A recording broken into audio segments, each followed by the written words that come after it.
Good morning, everyone. Many thanks for joining us today for this webinar on Inside Sales and Partner Management, Recalibrating for the New Normal. I am Abhilasha, your host for this session. I'm part of the Marketing Communication Division at Denave. And on the presenters side, we have Boba Sharma, Senior Vice President, Sales and Strategy at Denave. So anything related to the strategy health of our customers or the pipeline woes, Boba is basically the go-to man at Denave. And since he is more famous as Bobby in the office instead of Boba, so that is what I would also be referring to him as today. Bobby, do you want to switch on your camera and say a quick hi to our audience? Hi, morning everyone. Happy Friday. Thank you, Bobby, for joining us today. And along with Bobby, we also have Faizur Rahman as a co-presenter today. Faizur is Deputy General Manager, Sales and Strategy at Denave, and he works very closely with Bobby in managing all the RFPs as well as all the way, like managing them up till program setups. Faizur, your turn to switch on the camera and say a quick hi. Good morning, everyone. Thank you so much for joining us today. Looking forward to an interactive session. Thank you. Thank you so much, Faizur. And now, since we are going about introductions, so just a quick bit about Denave as well. So Denave is a 21-year-old sales tech MNC, which is in the field of providing end-to-end sales enablement to its customers. I think, Bobby, we need to move to the next slide. Yeah, so this is basically like in a nutshell about Denave. Denave provides end-to-end sales enablement to its customers across sectors, across the globe. And Denave's business model is centered around strengthening the seller's journey. And with all the redefinition that the market has undergone courtesy the pandemic, our business model has also undergone a little bit of makeover. The focus is still upon strengthening the seller's journey, but now with a new set of ammunitions and in alignment with all the new market trends, such as like remote selling becoming mainstream or cloud transition becoming non-negotiable, etc. So in a nutshell, if I have to capture, Denave is all about helping its customers come back to their normal groove and recover from the slack which they would have suffered in the last couple of months as fast as possible with the help of its services. So this was about Denave, and Bobby, I'll just take quick 20 seconds more to tell our audience on how they can ensure the maximum leverage of this next 1 hour. During the session, anytime if you have any question or any opinion which you'd like to share with us, please use the chat box or the Q&A section. Type down a query over there, your thoughts over there, and somebody from the Q&A panel will attend to you. Also, you can use the hand raise button, and once again, somebody will attend to you. We have two designated Q&A pit stops during this session, one during the mid-time and one towards the end. So, but I still encourage you to type down your queries in the chat box, and we'll be taking them up sequentially. Also, lastly, in case if you face any technical glitch, please do not worry. This webinar is also being live streamed on Facebook, on Denave's Facebook page, so you can access it there. And once we're done with this session, we'll also be uploading the entire recording of this webinar on Denave's YouTube page. So basically, like, you're covered from everywhere. So that was it from my end. Over to you, Bobby and Faizur, and I am leaving you with the result of the little survey which we conducted with our audience when they registered for this webinar. Over to you, Bobby and Faizur.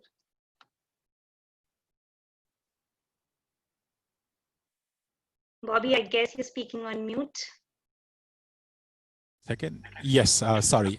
Thank you, Abhilasha, and good morning again to everyone. And thank you for taking out time on a Friday morning to attend our webinar session. We will try and keep it as interactive as possible. And should there be a point where we are not able to answer your question or due to lack of time, we would like to have a separate session, interact with you, because your questions, your concerns are very valuable to us. So as Abhilasha had called out, in her introduction, that we did a quick survey with all of you who have attended this webinar at the time of registration, and we wanted to just give you a perspective of how the results looks like.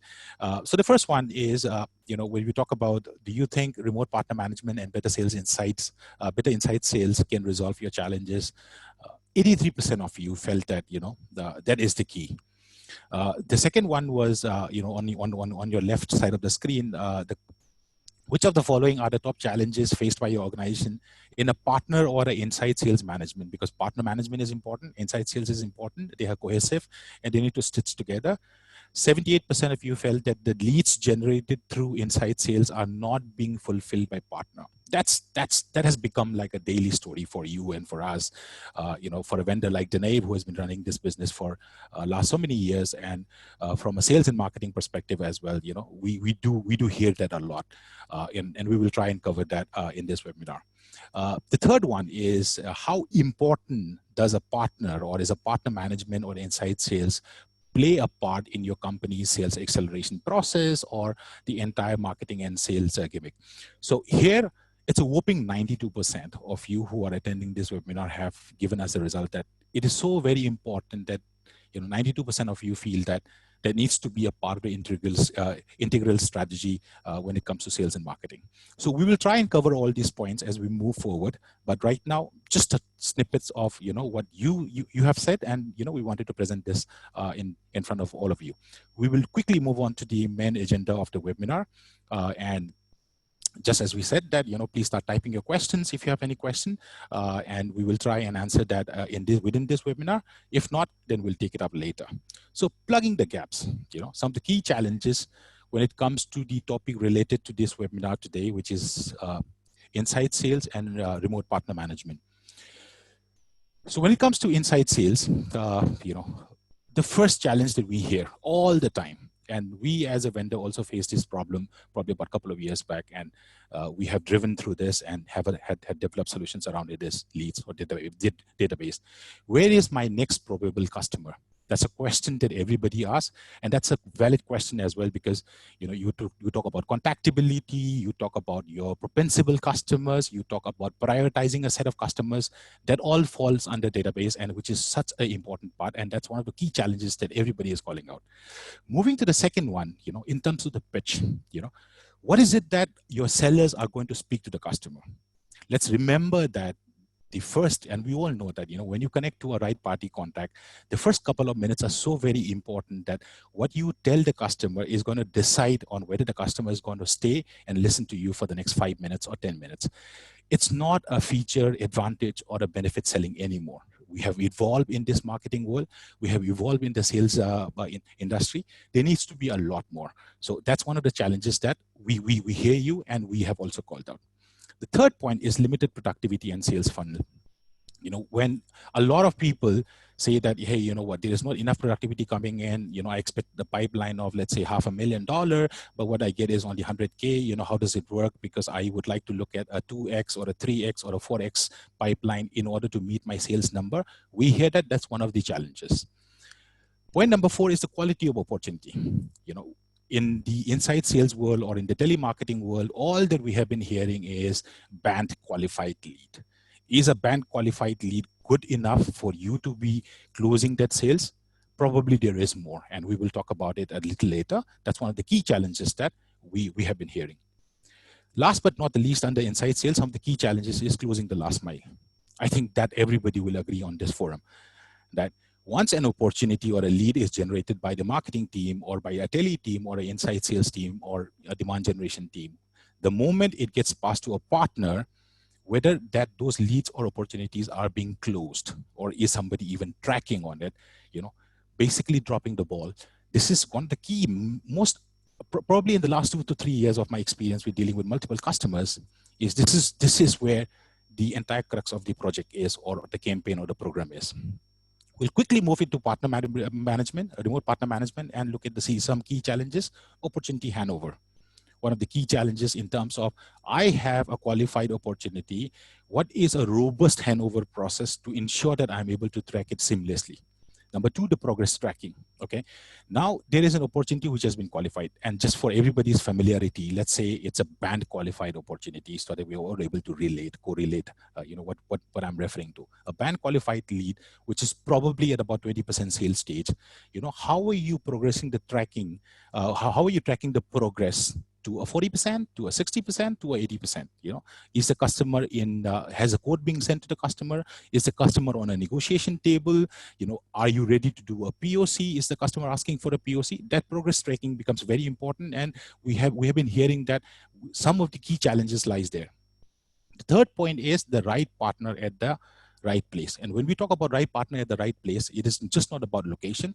It is about competency. It is about coverage. Whether the opportunity that you have shared to the partner have the right competency to be dealing with the opportunity or the requirement of the solution that the customer has given, or if the partner is able to cover the area that the customer is based off. Like, for example, if the customer is based in a tier 2 or a tier 3 city in India, and if the partner is based out of Delhi NCR, and they're looking at a remote solution to fulfill customers' need, probably it is not going to work. Those are some of the challenges that people are calling out in terms of not having the right partner at the right place. Point number 4 is partner management. Overall, from a publisher or an OEM or an organization perspective, when you're trying to sell your product or your solution, you will have multiple. Some of the IT companies that we work with, or some of the organizations that we deal with, they have thousands and thousands of partners. It becomes physically impractical for somebody to have a set of team managing these partners on the field. So it becomes a lot more easier and seamless if you have a remote partner management who are able to talk to these partners more frequently than that is required. Somebody who's managing these partners. And partner management doesn't only mean that you're talking to the partner. It entails a whole list of activities that needs to be done, starting from checking, the pipeline, somebody, checking on the forecast, somebody checking on any enhancement required by the partner from a competency standpoint. So there are various elements that needs to be checked. Physically, it becomes impossible if you have to do it by meeting the partners on ground. That is where the remote partner management comes into. That's one of the key challenges that people have been calling out. And we're trying to slowly move into the remote partner management model. Last but not the least, the post-sale service. A lot of customers, a lot of our clients as well, a lot of OEMs and publishers, they called out that, hey, you know what, our partners have closed the deal, the customer has issued a PO, it is in our booking system. Now the customer needs some support. I can't find a partner anywhere. The partner is there, but it's not that when I literally say that I can't find a partner, it doesn't mean that the partner has ran away. But the partner is least interested in giving that support to the customer because they have got other leads to work on or other opportunities to work on. That's extremely important because that is your customer. You have to ensure that any service that is required post a sale is completed needs to be given to the customer. So you want to look at partners who will be able to touch these customers and nurture them all the way through, because you never know what the customer might have a requirement in the future, in 3 months time, in 6 months time. You don't want to let go of that customer. But if the experience of the customer is such that nobody is responding to their queries after fulfilling or acquiring a particular solution or a product, then it's going to leave a very sour note to the customer's experience. That's something that we don't want to compromise on. And talking about both insights and remote partner management, I think the most important element in the entire programmatic approach of stitching both inside sales and remote partner together is your customer and partner experience. So as a company who provides solution or service, like for example, Denave, or for a OEM or for a publisher, you don't want to compromise on the experience that your own partners or your own customers are facing. So that's something that we keep as a priority, something which is paramount in terms of the services that we deliver. I'll just quickly move on to the reasons why you should go ahead for remote sales and inside sales. Not particularly referring to a COVID era, but yes, it has become a lot more relevant in the last probably about 4 to 5 months because of the lockdowns and people moving to start working from home. The first point is why you should go ahead or you should look for a model on remote sales, and why it holds an advantage is compared to a traditional sales, where you have got people on the field. it becomes a lot more cost effective. It's a one-to-many connection. It helps optimizing the cost versus a field sales. A field sales person will be able to touch only about 3 to 4 customers in a day. There's a commute time. There is a lot of restriction in terms of the traffic, in terms of the heat, or in terms of any unforeseen events. Whereas in a remote environment, you're able to touch about 40 to 50 customers over the phone, and of which the benchmark that we have set at Denave is that you're looking to at least pitch your solution by talking to the right party contact, at least 12 to 15 customers out of the 40, 50 customers that you touch. Now that's a significant number, compared to a field sales where they will be able to touch 3 to 4 customers. You're talking about talking to 12 to 15 customers. That's about 4x. That is definitely going to help the business. So cost optimization in terms of leveraging the engines is one of the key factors. Geo expansion, okay? Your field teams might not be able to visit a tier 2 or a tier 3 city. If the cluster of the sales or the BDM team that you have is in Delhi NCR, just an example, and you have got your prospective customer or your potential customers based out of Aurangabad or somewhere in Kanpur or somewhere in Jharkhand or somewhere in Orissa, then it becomes practically impossible for you to, make people travel or fly down, to have a business meeting. You don't want to be sending people, by incurring that cost, unless the deal is at the final stage of negotiation. So that is where the remote sales and marketing, helps when it comes to geo expansion. You're able to touch we're talking about scale. You are able to reach to the areas that you never probably thought that, you will be able to touch with the field sales. The third area is increasing of the productivity in the funnel, and we spoke about in some of the key challenges that I called out in the previous slide, that there is an increased customer touch. So when you increase the customer touch, instead of a field sales guy who was probably touching 4 customers, of which he might be able to convert 1, now you're talking to 12 to 15, and depending on the product or the solution that you're providing to the customer, if you're able to convert about 3, 4 of them in a day, then your sales funnel is going to grow. You're going to have a very healthy pipeline so that you ensure that you will be able to meet your sales number. That is the focus. Center of excellence. Now, what we are looking at it as, and I'll just quickly move to the next point as well, because center of excellence and centralized management kind of correlate each other when you're talking about a remote setup. Now, everything is under one roof. You talk about knowledge repository, you talk about best practices, you talk about if you want to visit your sales team who are located remotely and review the team, meet up with the team or with the management team. Everything can happen in one visit, which practically becomes impossible if your sales teams are scattered across the country. Then you're going to get into a Zoom call or a Teams call or a Hangout call. Then it becomes virtual again. That human touch will be missing. So it becomes much more effective when you centralize. The last point that I would like to pick up here on why you should go for remote sales and remote sales is closer to insights. How very important is customer insights? What is the field saying? The voice of the customer. What are your competition doing? There are write-ups available on internet that you'll be able to find about your competition. But what the customers who are using your competitor product is going to say about their experience is all the more important. So you will be able to capture all the insights, the product competition, the timeline, everything under one roof. And probably the information repository that you're going to get out of inside sales info engine is going to be much more larger than what a field people will be capturing. So it's about scalability, it's about optimizing of cost, it's about under one roof everybody is sitting, and then you're able to share best practices. It is about capturing the voice of the customer, and it is about increasing the customer productivity or the seller's productivity and increasing the funnel. That's why we strongly recommend some of the sales process need to go on remote or inside sales. Customer life cycle. Okay, we talked about a lot of things under inside sales or remote sales.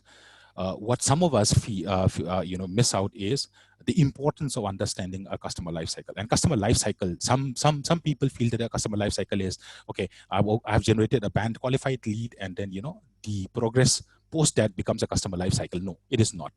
The customer life cycle happens before that or after that. So let's look at this. If you look at point number 1, the purchase and the user trend analysis. we keep talking that in a remote setup, the first thing that you should be asking is, what the customer's infrastructure is, if you're handling with an IT client. And the solution that you're going to pitch is, let's say, everybody's favorite cloud. First understand the customer's infrastructure, and then you develop your conversation around that. You need to do your homework before even asking the customer about their infrastructure. You need to understand the customer's purchase trends. You need to understand the customer's uses. All this information can be gathered with the help of your, with your client. Now, after analyzing the purchase and the usage trend, now then you will identify into a phase of whether the customer requires a renewal, whether some of the licenses that they're dealing is up for renewal, whether some of the hardwares that they're using is going to come end of life or end of support, and then they need to refresh it, because everything has a life. Those are critical elements that you have to identify, and after doing that only, you will be able to cross-sell and upsell. Now, there are a lot of questions that comes in that, how do I cross-sell and upsell in an environment where probably the customer is trying to optimize the COVID time. We will try and address that question as well, if anybody have, as we move forward. After a cross-sell and upsell opportunity is being identified, then you have to move into account management. In the entire customer lifecycle process, the account management becomes very, very important. No matter how the customer, size is big or small, but you definitely have to identify or benchmark a size of a customer that you want to have dedicated remote management of these customers. So when it comes to account management, you will start nurturing this customer. You will try and start understanding the customer's need more on a regular basis, rather than just picking up the phone randomly one fine day in 6 months and checking with the customer. Hey, Mr. Customer, knock, knock. Do you have any requirement? That doesn't work anymore. So you need to be in touch with the customer at least once in a month. Hey, I had provided you this solution. How is it going? Do you need any support? That's account management. Okay, I see that you have an expansion plan. What is it that we can do for you? Are you happy with your partners that we have aligned? That's the kind of conversation that we expect the account managers who are doing remote account management on the phone to be doing. That's very, very important. Last but not the least is, again, the procurement and the implementation support. Now, the customer agrees to a certain opportunity or a certain solution that you have identified, and along with the partner, you're going to pitch in, and then the fulfillment is done. Now, once the fulfillment is done, it's a continuous hand-holding process for the customer, in terms of technical support or in terms of any service related queries that the customer might have. So you can't just drop it there. So it needs to be a loop that needs to follow up. And post you have done the procurement and the implementation support, then you need to come into the customer connect in terms of the entire loop. So it repeats. That's what we are talking about, the customer lifecycle management. Faizu, do you have any thoughts around this? I think you covered it well, Bob. Okay, so the next point is catching it before you dropped, and I'll just quickly let my colleague Faizu to take this over. Thank you, Bobby. So catching it before you drop. I think we all agree that the act of catching is very important, whether it's a game of cricket or a sales process. We need to be completely in control of our opportunities and nurture, develop it to the closure stage, of course. So I would quickly like to touch upon a few key points here.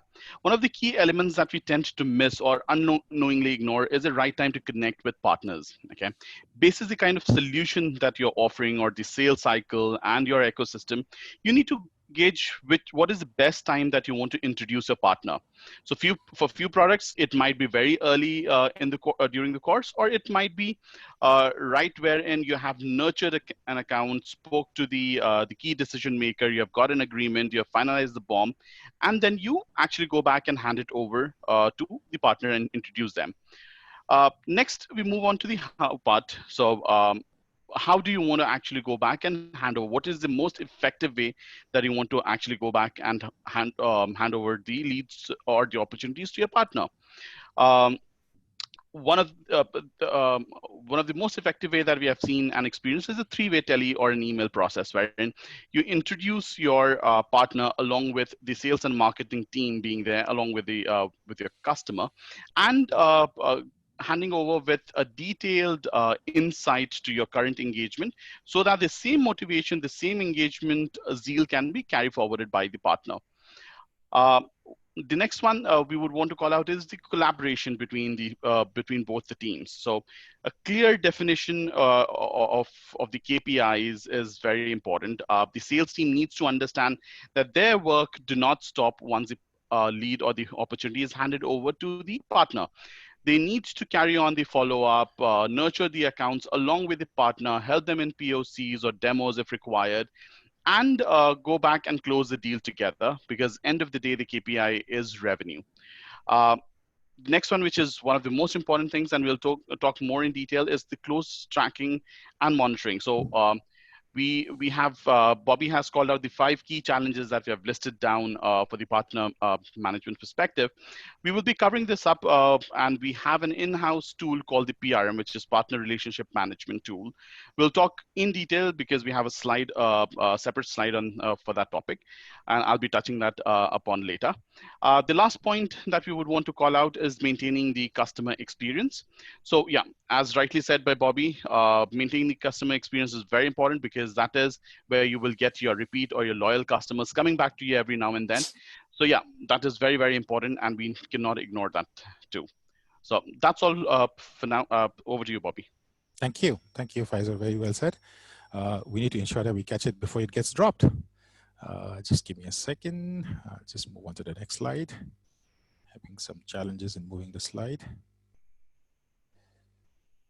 Okay, remote partner management and why. Similarly, exactly the same way that we have captured on inside sales, we want to talk about the whys of remote partner management, why you should move from traditional way of managing a partner to a remote environment.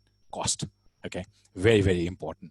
Similar to the way we talked about inside sales, one too many connects. Your team will be able to connect with multiple partners, 15 partners, 20 partners in a day, whereas in a traditional way, you will be able to talk to, or you'll be able to meet up or engage with only 3 or 4 partners in a day. Makes a big difference, massive difference.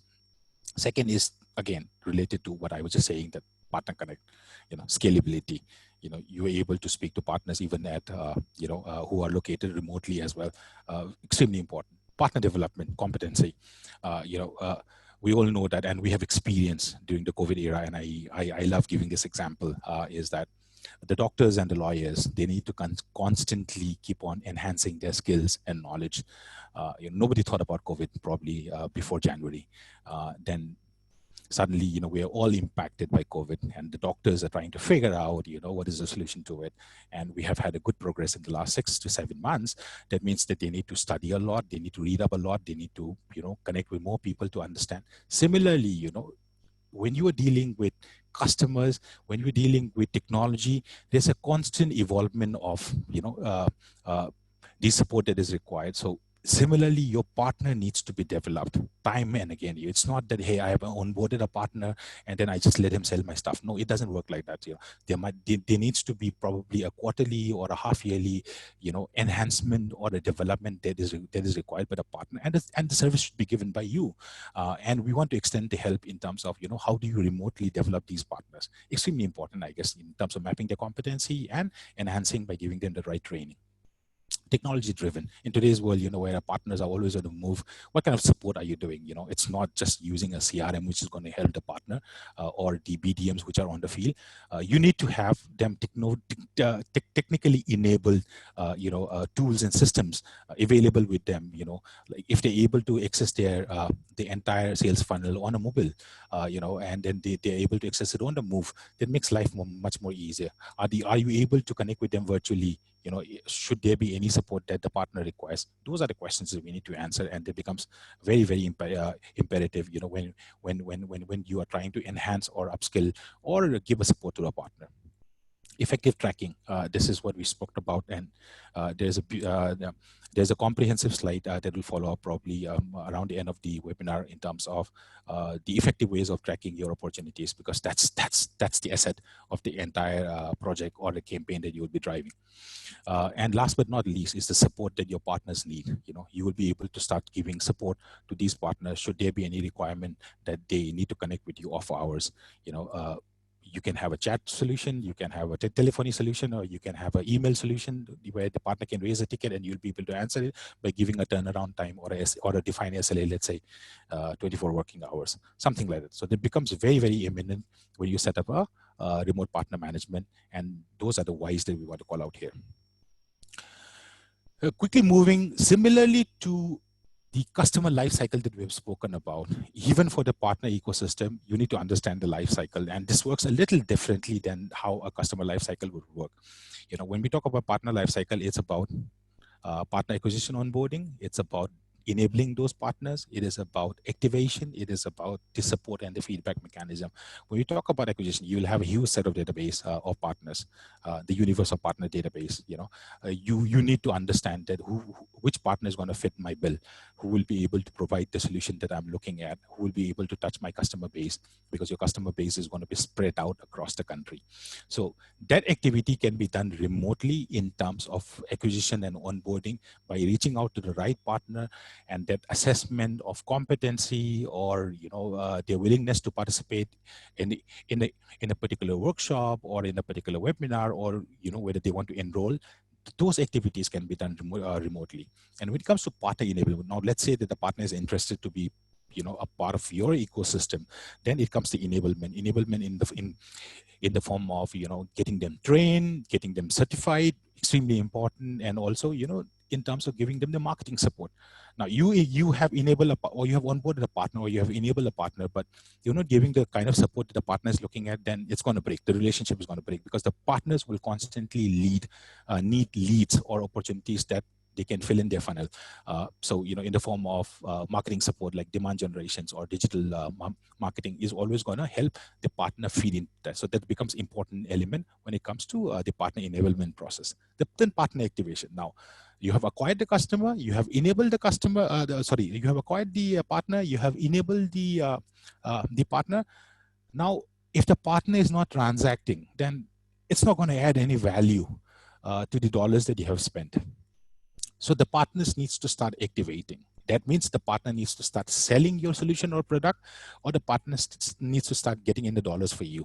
So that's the activation process in terms of the business planning, in terms of setting up quota, in terms of setting their targets for the quarter or a monthly or a half yearly, in terms of cluster strategy that, hey, these are the verticals that you should be focusing on. This is what the voice of the customer is saying. In terms of pipeline generation, you need to be constantly feeding these partners with leads and opportunities so that they're able to expand their horizon. And also the most important element which we seem to miss out is that you need to give enough insights to the partner in terms of analytics. So the business intelligence and analytics becomes very, very important, so the partner is able to see the insights on what you're looking at. And the last point is on the support that the partner needs. The partner starts transacting, you're happy, the partner is able to go out to the market and sell your position. But then, at the end of the day, what we also need to understand is that these partners always need some support, in the form of technical or in the form of query, and it can come randomly as well. So support in terms of the entire enablement, in terms of marketing questions that they have, or even a partner community forum that kind of helps in terms of ensuring that they stay in the loop to be able to connect. So that's quickly on the partner lifecycle management that we wanted to speak. Before we jump into the solutions, and we are right in the middle of the webinar right now, we would like to quickly pull up a poll for our attendees. Please take out half a minute to be a part or participate in this poll. I'll pass it on to Abhilasha. Yeah. Thank you so much, Bobby. And yeah, as you said, I think right time to take a break. So I've launched a poll, and now I think it should be visible on everybody's screen. The question is, in light of the new normal, what percentage of your leads do you see falling through the crack?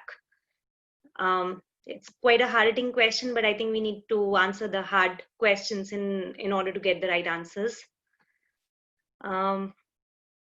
So we'll keep this poll open for 10 more seconds. And after that, Bobby, we have received a couple of questions in our chat window. So I think after this poll, we can spare, I think, 3-4 minutes and take up a couple of questions now. And the rest of them we can take up towards the end. Yeah, so I think people are still voting. Okay, so I'll be closing the poll now and sharing the results. Interesting. 50% of you say that, to 20 to 30% of your opportunities or leads fall through the crack. About 4% of you say that it's less than 10%. I think this 4% of you who say that, the only 10% or less than 10% fall through the crack, I think you don't have a business problem. So you should be quite happy and contented with how the leads are being flowing. But the concern area is for people who are at 50% or above 50%. We have got what combined together about 46% of the people who are saying that. In fact, no, it is 46% of the people who are saying that it's above 50%. That's a whopping number, and it worries me that if you are spending your dollars and 50% of your opportunities or leads that are being generated through tele demand gen or through digital marketing initiatives are not getting the right traction, then you're wasting the dollars. So we need to address that as soon as possible. That can just kill the entire strategy. Specifically when you are planning for a quarter or for a half-yearly plan. Yeah, interesting. Thank you, Abhilasha, for doing this. Yeah, I'm happy to answer a couple of questions that you have on chat, and then we'll move on to the next one. Yeah, thank you. Yeah. So let me try and unmute and. While I'm unmuting, I'll just read out the question which we received from Bala Krishnan. So Bala Krishnan says that, don't you think the physical availability with the customer, like being front-end sales, it builds better customer relationship? It does. Thanks for your question, Bala. That's how we're all human. At the end of the day, you want to have a business discussion over a cup of coffee, or today is Friday, just for everybody to make it a little light, over a pint of beer. You want to have a discussion, that works. Okay, we're all human. We are not denying that it should stop completely. What we are trying to position here is that the initial nurture and qualification process needs to be done over the phone so that you're able to touch to more customers. Eventually, when you come to closure a deal, what your partners will be doing is mostly going to be, meeting the customers, or, if the deal size or if the solution is complex, then it definitely requires a human touch. But however, if you're looking at run rate products or run rate solutions, then, I don't think there is an imminent requirement of somebody to be, touching this customer physically, meeting them one-on-one, trying to meet the customers also understand that, let's talk about you and me right now, Bala. Do you really have time to give to somebody to come to your office and chat with you for a couple of hours? And specifically during COVID time, that's the last thing that you want to do. You want to avoid any meetings physically, with your colleagues or with potential clients. And the more you do virtually, it becomes it becomes better. But again, in a nutshell, I am not discounting the fact that human touch is required, probably for complex solution and probably for a larger deal. But if you want to focus on the run rate products, or if you want to focus on a solution, then remote always works. The IT decision makers really don't, in today's time, really don't have time to give to people to be chatting with them for 2 hours to understand a solution. It can be done on Teams, it can be done on a Hangout, it can be done on Zoom. I hope, Bala, that answers your question. I have requested, I've unmuted you, so in case if there is anything else which you want to add to it, Bala. Hi. Thanks for the opportunity here. I've been the sales manager for another 15 years of experience in the power industry, basically. So I deal a lot of customers with the power industry on a pan India basis. So with the view of this COVID situation and all the things that even the sales model is getting evolved to the inside sales perspectives. So basically, as a salesperson, I move a lot. So in this case, like we have been holding to office or remote work experience, this kind of thing that we are doing it right now. But somehow I feel that the customer relationship management is it is getting evaporated by just talking to the customer over phone, and we will not be able to understand his the intentions, because he might talk, or he might through the digital media he might give us some confirmations and all, but the social cues that he brings out when we have a physical appearance with him says a lot about the deals which we have to close, or whether he is interested or not interested, or whether it is getting delayed or something like that. Absolutely, Bala. I think that's a valid point, and as I had stated that you want to be in constant touch. Again, I think the differentiator here, Bala, is that we need to stop running an engine which is called a telemarketing. It's not about picking up the phone and telling the customer that, hey, Mr. Customer, do you need a credit card? I'm just giving an example, okay, and I can be wrong, but that's what we do in our forums or in our best practice sharing. That if you're going to call a customer and say, hey, Mr. Customer, I'm calling from XX Bank, do you need a credit card? The last thing that you're going to hear is that either no, or they're just going to simply cut the call. That's what I do all the time. But if somebody gets into a phone and say that, hey, I'm a financial analyst, and I would like to explore if there's any option that, your expenses, which are done, through machine cards or plastic cards, can be reduced in terms of the amount of money that you pay as processing fees or as an interest, if should there be an event that you're not able to pay the outstanding on time, then do you want to relook at that? Then suddenly it triggers that, hey, I might want to have a conversation with this guy. Now I might end up buying that credit card or getting the credit card or not. That is irrespective. But at least I'm interested in knowing that, hey, is there a solution that I have in the form of a plastic card, a different plastic card, where the interest rate is going to be lesser, or where I don't need to pay processing fees, and there are other benefits of a lounge access, rather than getting a call from somebody saying that, hey, I want to sell a credit card. Do you need a credit card? And that is where that is where I'm able to relate to the customer's requirement is coming in. Now, having said that, it's not easy. So what we have also tried to do over the last 3 to 4 years is constantly transform the people on the phone who are talking to this customer not to read a script.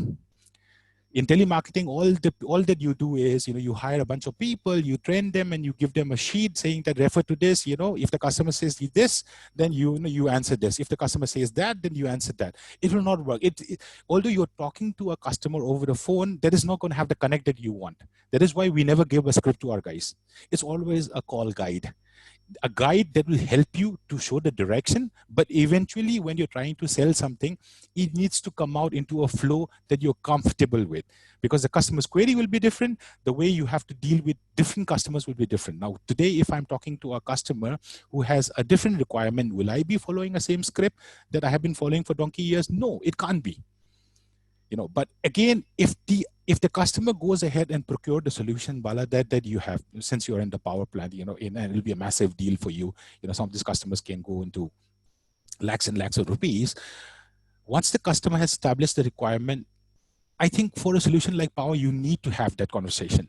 But at least the initial qualification of all the requirement is done through remote, where you don't need to send people physically. And as I stated, at least in the last 6 months, which is the new normal that we call it, things have changed a lot. I don't even go to a salon to have a haircut. I call somebody from urban company. I'm not promoting urban company, but I call somebody from urban company to have a haircut, and probably if I am going for a haircut for once in a month, once in a quarter, now I would probably do it once in a 6 months.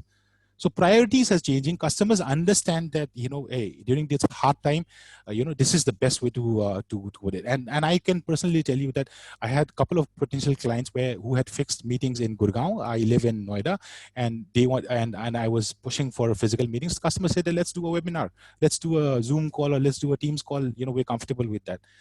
And we were able to connect. The only difference is that typically when you do it, you do it into a solution, where you have a video, so that at least that human touch is there. I'm able to see you, you're able to see me. So that's how people are progressing. And I think you can't deny that this is the new normal, and that is what customers and partners and the organizations prefer. Sorry, I've taken a little bit of more time but that's a very important question, and I really want to answer that, Abhilasha. Thank you. Thank you, Bobby, and I hope it suffices Bala's query. So I think we can just take 1 more minute and answer one more question. While there are a lot many questions in the chat window, but we can take them up. I think after a couple of slides. So I'll just let's do a quick one. So I am Jagjeet. I'm unmuting you. Do you want to ask your question?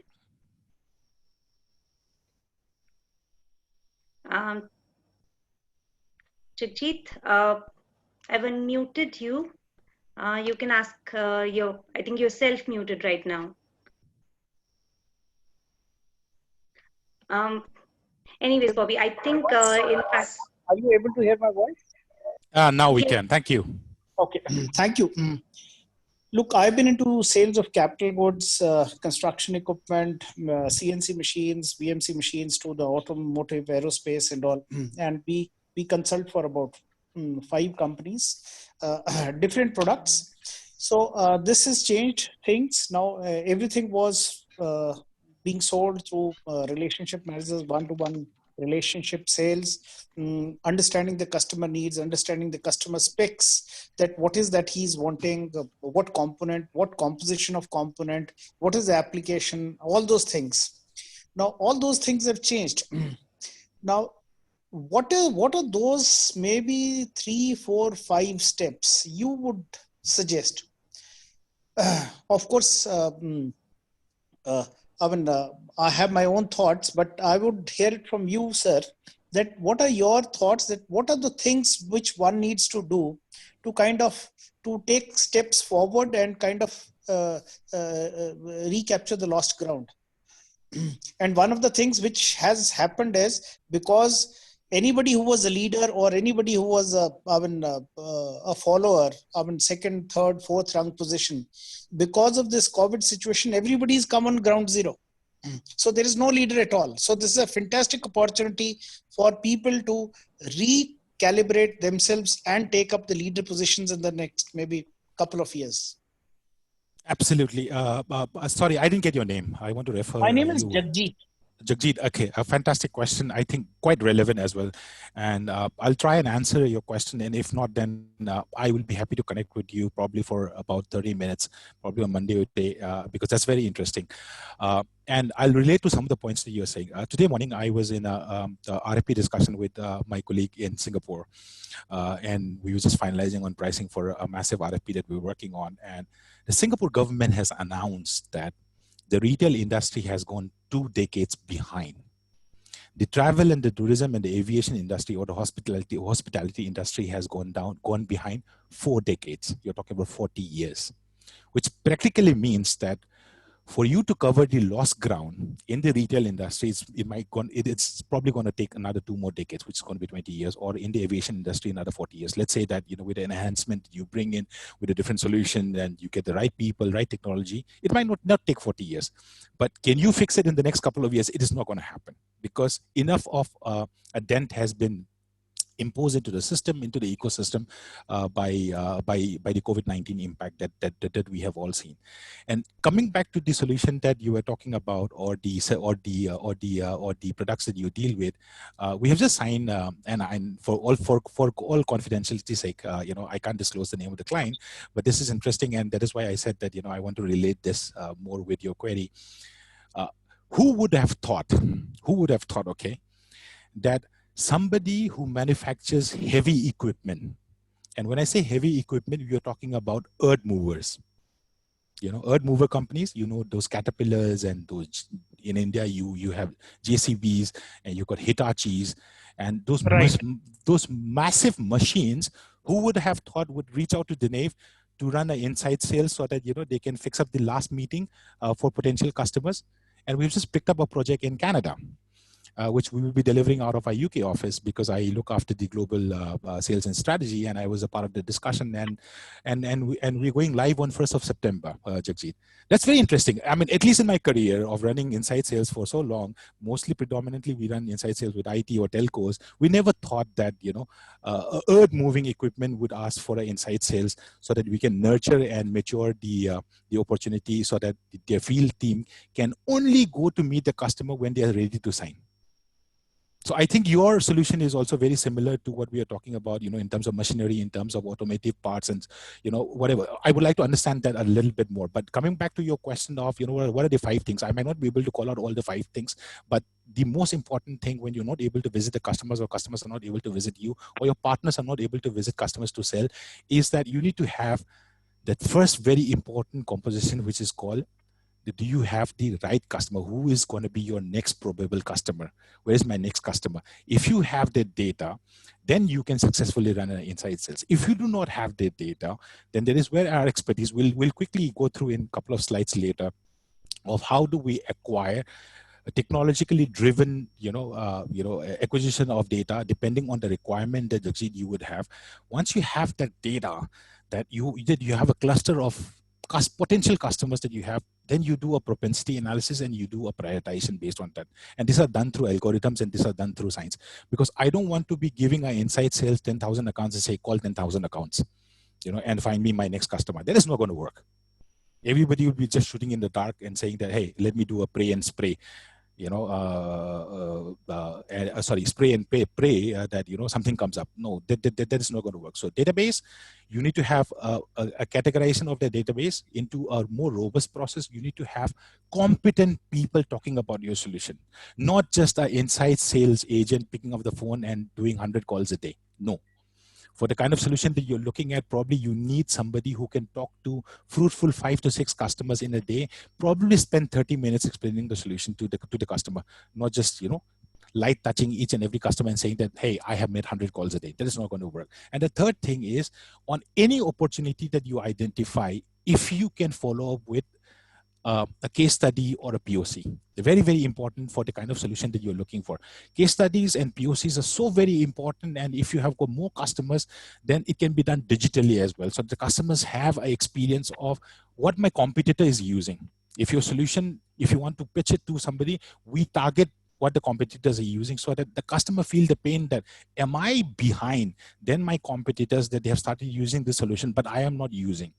Now, in the inside sales industry, and I know that you have a lot of experience as well, with all due respect, sir, but we kept talking about understand the customer's pain area.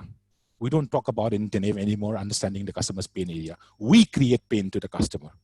And don't take it quite literally, creating pain to the customer, but by asking relevant questions, the customer should feel the pain that, am I behind in this race? That my competitors or my neighbor is using this product, whereas I am not. They're able to, give twice the productivity of what I'm giving, whereas I'm running the business with 10 other salespeople that I used to run 10 years back. So I think those are some of the things that we need to look at. But Jagjit, I would love to connect with you and share our experience of how we moved from initial conversation of a earth mover into a contract. Fine. I love to connect. And we do, in fact, we have a couple of assignments. We are in touch with Tata Hitachi. We are in touch with Volvo. Fantastic. In fact, they are our testimonials. They have given our testimonials. So fantastic. Please do take out some time next week. Probably half an hour should be enough for you and me to connect. Let's take this forward. Interesting. Thank you so much. Right. Thank you. Thank you, Bobby. And I think though we have a string of questions for you and Faisal, but I'm just parking them for after a couple of minutes. I think we can take them up. In the interest of time, I think let's take up the house of it all now. Yeah, probably referring to a solution that we can provide to what Jagjit was asking, and quite relevant. Thanks for asking that question, Jagjit. Just right before this slide is the approach. It's not a telemarketing again. I want to call this out again and again. It needs to be a blend of digital. It needs to be a blend of telemarketing. It needs to be a blend of inside sales, and it needs to be a blend of what the partners are going to do. So, starting from the universe that you're targeting through digital, nurturing the accounts through digital, And then identifying the market, the marketing qualified leads, the MQLs that we all know, we call it, from a MQL to a SQL, a sales qualified lead, into a band, a little bit more than band qualified opportunity, passing on to this inside sales team to nurture. And when they are at a 20% or a 40% stage, passing on to the partner so that the partner can send a quote and have a discussion around that. So this needs to blend together. It just will not work if you do a silo inside sales engine. It is not going to work if you do a silo partner remote partner management campaign. It needs to stitch together in terms of digital, inside sales, and partner management. All needs to come as one package. And that is the most effective way of running a sales engine that we have experienced, at least in the last 2 to 3 years in Denave. How it manages, how it works, the remote partner management, we just want to take a few minutes in terms of capturing the elements here. The marketing concierge, a lot of partners works on marketing development fund, MDF. Are you ensuring that you are engaging with these partners periodically? Are you ensuring that they have the right campaign that they need? Are you ensuring that the marketing plans or the assets are given to these partners? Are you executing and implementing those at the same time? Ongoing enablement, are you monitoring how they're using the MDF? When we do remote partner management, I can't even tell you the number of examples that we have where the partners say that, hey, oh, I didn't know that my MDF has expired. Oh, I didn't know that I have only 10 days left for me to submit a POE to the principal who has given me the funds. They all run into that cluster. So we don't want them to happen. That is where, the monitoring of the MDF, constantly being in touch with the partners to ensure that, how they have to plan to use the funds is very, very important. The partner feedback gauging, sharing the assets as I had called out a little earlier, leveraging new campaigns, assets for the partners, and in terms of supporting them with the right tools and systems in terms of the marketing campaigns that they would like to run.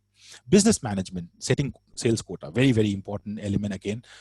Sorry, I tend to call out important element because these are all important things that we are discussing, but the planning needs to be impeccable for you to be able, and you can never set a unrealistic plan or a target, when you're dealing with partners. So that needs to be kept in mind. It needs to be kept in thought, when you're making the business plan.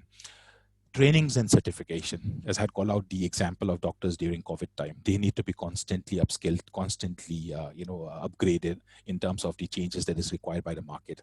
Pipeline generation. When it comes to business management, pipeline generation becomes very, very important. You need to feed them enough so that they come back and say, hey, I have had enough. Let me close this first before I do that. Because a lot of partners you will see are coming out with complaints saying that I don't have enough leads to work on, so I can't meet my number. That is not something that you want to hear from them. Program management, in terms of remote partner management, you need somebody who is managing these partners more from the perspective that it is your own engine which is trying to drive a certain output. And I had called out a little earlier as well in about 3-4 slides that the business intelligence and analysis that are being shared to the partner is very less in today's world. The partner do their own analysis, the business will do their own analysis, the vendor will do their own analysis, but are they stitching together, and is the partner able to get those insights and analytics? No, it doesn't happen. That becomes a very, very critical point. Fred, do you want to add anything here in the partner remote partner management framework? I think just one point that I would want to, in the interest of time, actually, to just add to the approach and the how part, I would like to stress on the fact that each business might have their own need a unique solution. Okay, hence, if you feel that your engagement may need a tailored approach, then you can we are happy to connect separately and pick that up and chalk out a specific plan for you. Yeah, so just wanted to make that point, Bobby. We can move ahead. Yeah, thank you. We'll quickly go into the success drivers in terms of finding the right contact. I think I was telling Jagjit about, you need to have the right contacts or the right data or the right information, or where is my next probable customers. We're running short of time, so I have to probably move a little faster, but all the questions were important and what we wanted to convey was also extremely important. So we took a little bit of time. Apologies for that. Please bear us for another 5-10 minutes.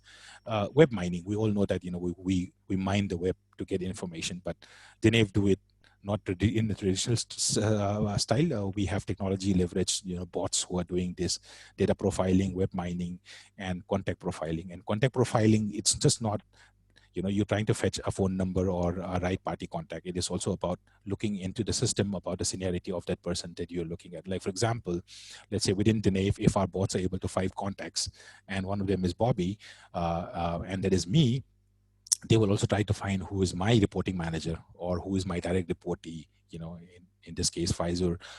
They will also try to find the change in terms of whom to speak what. Now, I might have a different requirement. Pfizer might have a different requirement. My manager might have a different requirement in terms of the solutions that we're looking at. So it becomes imperative for you to speak to multiple, stakeholders within the same organization. That's the identification that we do. And all these informations are fed into a repository system, where you can break it up into data, you can break it up into analytics, you can break it up into web presence of what the customer has, in the www environment, data enrichment, and also followed up by the consultative sales approach that we are talking about. So city, vertical, employee size, turnover, computer install base or contacts or the expansion plans, analytics in terms of, year on year growth, parameters in terms of their designation, contact, email ID, role, what interests do they have, with GDPR coming into the picture and privacy taking a precedence over others. And opt-in is very, very important. Customers register for DNC. It's so easy. I myself register for DNC. I don't want to get calls from, telemarketing, but if there's an email that comes to me saying that, hey, we want to talk about a particular solution which will help your business, then we do respond saying that, hey, fine, you can call me. So opt-in, very, very important for the kind of services that you're delivering to. And of course, the consultative telesales, which is followed by that. We'll quickly move into how do we establish the virtual contacts. So when we come to the virtual contact, identifying the right audience, connecting them through email, monitoring the response of the customer.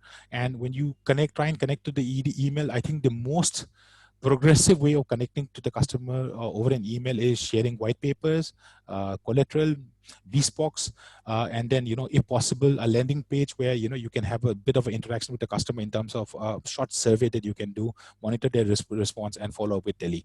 That's the perfect blend, not just tele or not just a digital element, but a perfect blend of both the engines coming together. And then, expanding the outreach of, wider connect with the customer, and then close looping with the help of a partner or with the sales team from the client or the publisher or the OEM that you're dealing with, that close looping element. So all stitched together in terms of defining, generating the interest, and expanding the horizon.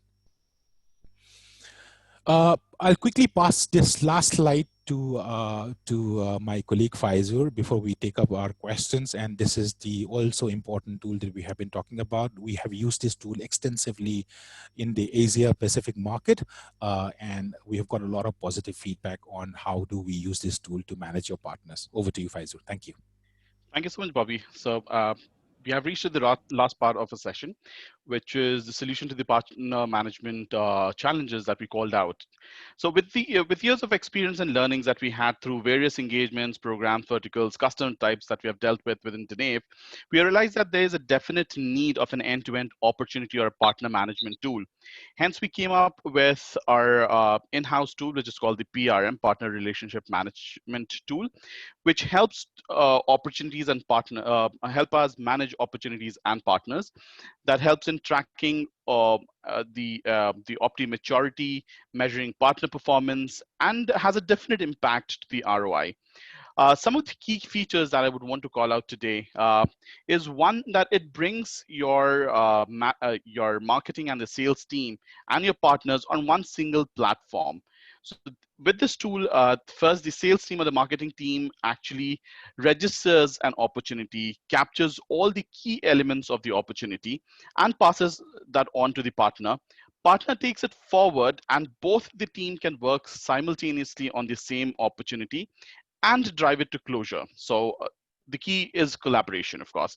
The second main point that I want to talk about is you can track complete opportunity life cycle, stage by stage. And you can also, it actually calls out if there is any stage which is taking a little longer than normal. You can actually go back and work towards it and move the opportunity faster. It helps in tracking your partner performance, identify the area of concerns or attention that's required, and you can actually go back and handle the situation well. It increases your opportunity forecast. So traditionally, what we have seen is that the sales team gives you a forecast flag, whether it's going to close next month or 3 months down the line. It usually comes down from the sales team. But with this tool, your partner also does the forecasting. And when you have your sales team and your partner forecasting that together, of course, the accuracy has to be higher because it's actually confirmed from two sources. So yeah, it increases your accuracy. We have inbuilt functionality of reporting and analytics, so that is customizable as per your business need. You can have direct reports generated with just a click of a button. And the last feature that I would really want to call out is the mobility. So you have these apps can be accessed over mobile apps. So it can be accessed on the go. So your field team, your field managers can access and see the reports whenever they want as these at the ease actually. Some of the key impacts that we have noticed, since it's an automated tool, it's a technology-based solution. It works 24/7, can be used across geographies, across locations, at different time zones. You can use it as per ease. It helps in cost reduction. So it reduces the manual effort and enhances the productivity, hence reducing your overall cost, which helps you increase your revenue. With seamless integration and better collaboration, we have noticed a reduction of the sales cycle. As I mentioned that you can actually go back and track it stage by stage. You can actually move faster, reducing the sales cycle up to 28% overall. Needless to say, it provides an absolute view to the sales funnel. And as I mentioned about the forecast accuracy feature, of course, your funnel is more accurate, accurately maintained. And with all the gaps plugged in, we have seen that substantial increase in the conversion rates because you're able to track it better. You have better connect with the customers, hence increasing conversion rates, which helps meet the reps their target overall. And finally, with this tool, each of your resources would be able to handle more workload. So the productivity would increase, of course, resulting in better ROI. So just to sum it up all, what the challenges, the 5 challenges that we listed down at the beginning of the session, which is just to call out very quickly: your opportunity handover, your progress tracking, your right partner at the right place, partner management, and post-sales service, all is being covered by this tool. So I'm not going into the details of the tool step by step because this is just a broad level view. We will have a separate session next month planned for only this tool. I would request all of you to enroll and make use of that session. So thank you once again from my side. I'll hand it back to Bobby. Bobby, all yours. Yeah, looking forward to it. Thanks, Faizur. Yeah, September, the week of 18 is when we're planning to have a separate session on this tool. I will be there again, unless you're bored of seeing me. And my colleague from Singapore, MP Narayan Char, will also be participating. So we'll talk a bit more about this tool. Okay, that brings us to the end of the presentation. Over to you, Abhilasha. Thank you so much. Thank you, Bobby, and thank you, Faizur. It was quite an informative session, though I think we overshot the time. So I really want to thank our audience for sticking by. I think we'll just, in the interest of time, we can share some brief stance which you have on these questions, and then in detail we can take them up later. So I am just unmuting. Just a second. So while I am unmuting, there is this question from Shreet.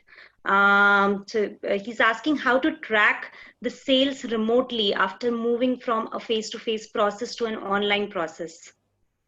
I think you have the solution there. You start using the tool that we just spoke about, the partner relationship tool. You know, we call it the partner relationship management tool, the PRM, but that tool can be used in-house as well. You know, within your sales team, within the BDMs who are on the field, and the sales manager as well. You know, when you after meeting, you know how it progresses. I think you know, that's where, you know, a lot of opportunities fall through the crack because of time and all. I won't be able to speak at length at the moment regarding the PRM tool, but it has some fantastic functionalities within the tool, which will be able to do. And please don't go by the name partner, relationship management. It's not only meant for partners. We use it ourselves within our sales team, so you'll be able to track it. I think that will be the solution for you. And Abhilasha, we need to be a little wary of the time because we have overshot the time by about 13 minutes, and we need to respect others' meetings and all. So, but again, I wanted to reconfirm to everyone that all your questions will be answered. I will be connecting with you separately, or if we want to have a call, I'm happy to do that. Or we'll be reaching out over an email to answer your questions. Yeah, go ahead, Abhilasha. Sorry. Yeah. Let's just take one more question. Yes, and yes, please.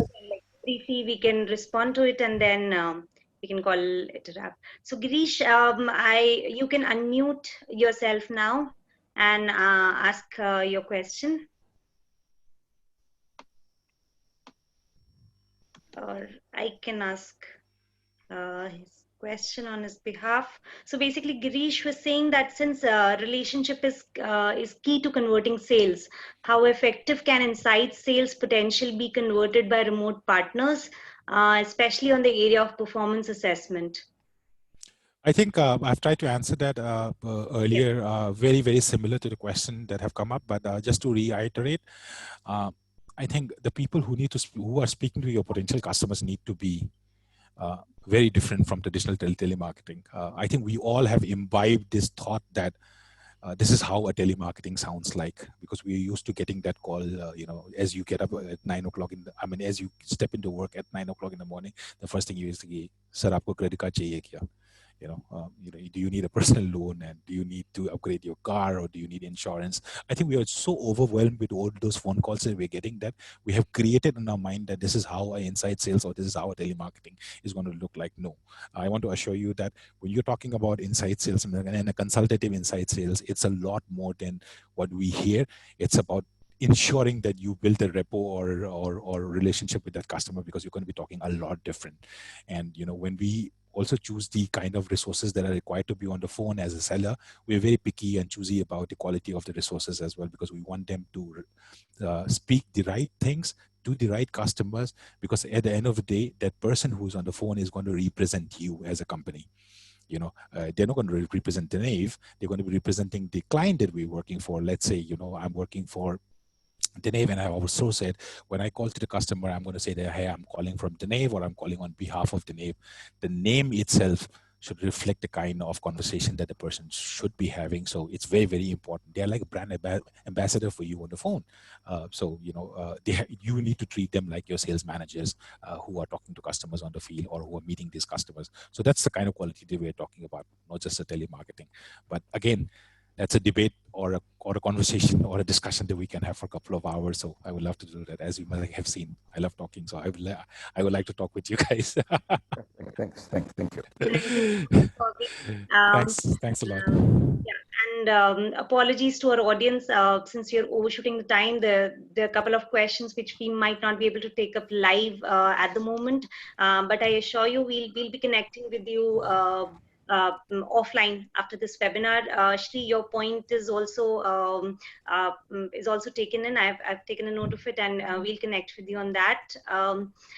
So I think we'll have to call it a wrap now.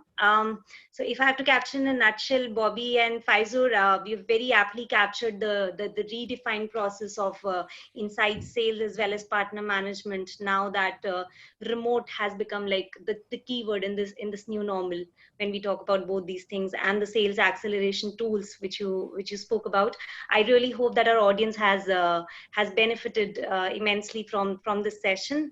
And so as we close it, I would request our audience to please share their feedback with us on this ID, webinar@denave.com. We're all ears on this ID. Any feedback, any leftover questions which you might not have been able to post or share today, any other topic which you want us to cover next time. So basically, we're all ears on this ID. And once again, thank you for being such a great audience today. Have a great weekend ahead, and we'll be posting the entire recording of this webinar on our YouTube channel shortly. Thank you. Have a great weekend. Stay safe. Thank you. Happy Friday, Thank you, everyone. everyone. Thank you.